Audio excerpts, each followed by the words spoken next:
लगा होता है, just like a magnetic contactor जैसे काम करता है। जैसे ही हम यहाँ से इसको कोयल के वोल्टेज देंगे तो इसके अंदर जो प्लंजर होता है या कॉन्टैक्टर की कोयल होती है वो ऑपरेट होती है और वो फिर इसके मेन लोड की स्विचिंग करती है।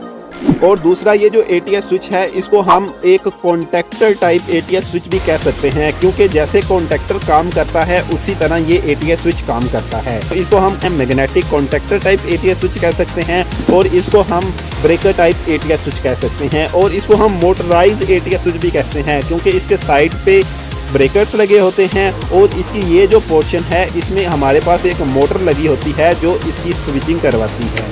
जो एटीएस स्विच है इसकी स्विचिंग बहुत ही फास्ट होती है, मींस के 1 सेकंड के 10वें हिस्से में इसकी स्विचिंग हो जाती है। एटीएस स्विच है ये इसकी स्विचिंग इसकी निस्बत बहुत कम है, मींस के इसमें मोटर लगी होती है, जैसे ही मोटर को सप्लाई देती है तो वो बहुत ही आराम से इसकी स्विचिंग करवाती है।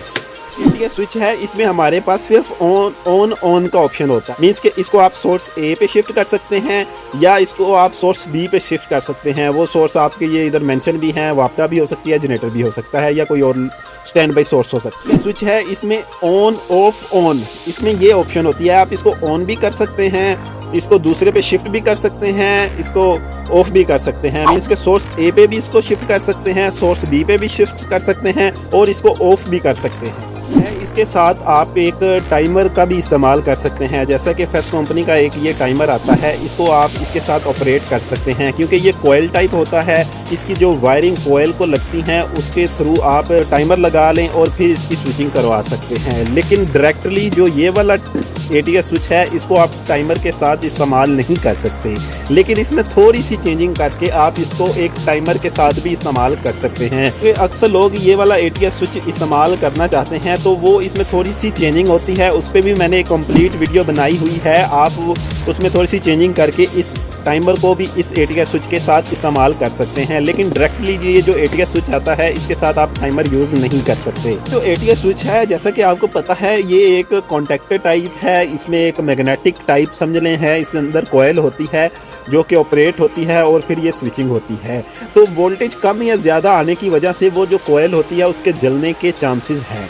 तो अक्सर लोग इस चीज़ से बचने के लिए इससे पहले एक प्रोटेक्टर लगा लेते हैं, दोनों सोर्स से पहले प्रोटेक्टर लगा लेते हैं ताकि अगर कोई वोल्टेज अप या डाउन हो तो इस एटीएस स्विच को बचाया जा सके। लेकिन इस एटीएस स्विच में ऐसा कोई कुछ भी नहीं है, क्योंकि ये एक ब्रेकर टाइप है, इसमें दोनों साइड पे ब्रेकर्स लगे होते हैं। अगर वोल्टेज कम या ज़्यादा हो जाए तो इन ब्रेकर से कोई फ़र्क नहीं पड़ता। तो जो सबसे मेन जो डिफरेंस है जिसकी वजह से ये एटीएस स्विच को बहुत ज़्यादा पसंद भी किया जाता है, क्योंकि ये जो एटीएस स्विच है इसको हम एसी भी यूज़ कर सकते हैं और इसको एज अ डीसी भी यूज़ कर सकते हैं। अक्सर हमारे पास जो सोलर से जो स्ट्रिंग्स आ रही होती हैं उसको हम डायरेक्टली इसके अंदर इंसर्ट करके उसकी भी स्विचिंग करवा सकते हैं। हमारे पास 4 पोल एटीएस स्विच भी आता है, जैसे कि ये वाला हमारे पास जो है ये 4 पोल एटीएस स्विच है। तो ये जो एटीएस स्विच है इसको अक्सर जो इंस्टॉलर होते हैं वो सोलर की जो स्ट्रिंग्स आ रही होती हैं उनकी स्विचिंग करने के लिए भी इस्तेमाल करते हैं। मींस के इस एटीएस स्विच को हम एसी और डीसी पर्पस के लिए इस्तेमाल कर सकते हैं।